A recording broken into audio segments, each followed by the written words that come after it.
Abdourahmane Diouf naa def Diouf naka yitey mbaa yaa ngi ci jàmm naka yitey naka njaboot mbaa kenn woppal ma yow naa fi yo mais xeme walaay Achim maa ngi lay nuyu Abdou am nga 2 minutes sa temps am nga walaay Achim merci beaucoup docteur yow de damaa mel ne ku la xaw a dégg ci say propos ci sa li ngeen doon def démb daal xam nga am nañu ko tuddee xaturaayu journée yow ak Bougane ak Mimi li ngeen doon def noonu ma leen ciy encouragé di leen wax ne vraiment je vous soutiens waaye ma mel ne ku la dégg nga ne pour vos amis les pastefiens la candidature de gone gi nim Cheikh Bass Faye la moom akay nga ne la candidature de Bass Faye kat est en danger daan ne yow kat dangaa jàng ci droit nga ko teg maanaam jàng nga droit ma bëggoon laa kii woon rek am fu ma la bëggoon wax ak yow parce que man j'aurais bien aimé ces propos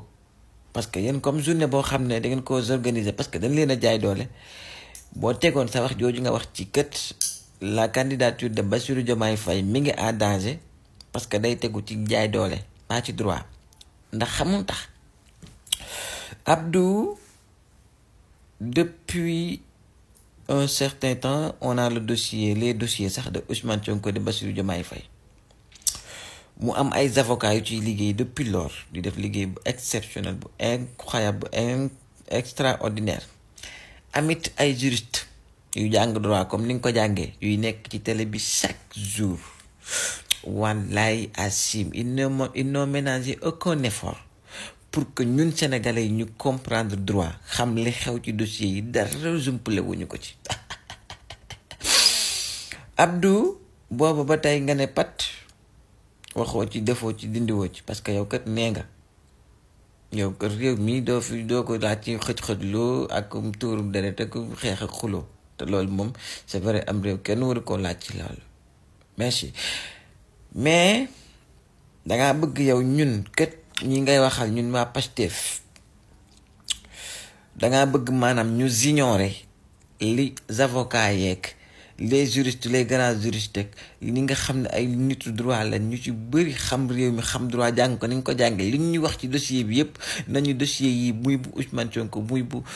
Bassirou Diomaye Faye na suuf dokkin xaw ma naka kii ci wàllum droit amul dara lu ko tilimal lu ci taq suuf ñu ignorer loolu yow min préféré woon ne pat tey dëmb nga ñëw rek wax ñu gëm la loolu nga bëgg non duñ ko def duñ la gëm baa ñu gëm ñee rek baa ñu gëm avocat yi bëri yee jàng droit te wax étudier dossier bi tax dañ ci def doon ci dindi comme yow defoo ci woon dindiwoo ci damay ragal daa am lu bëri lu la ci umpale est-ce que xam la donc bàyyi lag ñu gëm ñee dégg nga day waaw góor waaw yow nag moom dama laa naw lool ndax am nga xam-xam am nga vision waaye dossier bi moom ni nga ci waxee lu jaroon a moytu la jaru ko woon daal duñ la gëm de ñee la ñuy gëm ñeneen ñi wax ci dossier bi li ci wax lu rafet li dalal tuñu xel ñoom la ñuy gëm finalement wallaay Achim gone gii moo xoro bi rek li Abdourahmane Diouf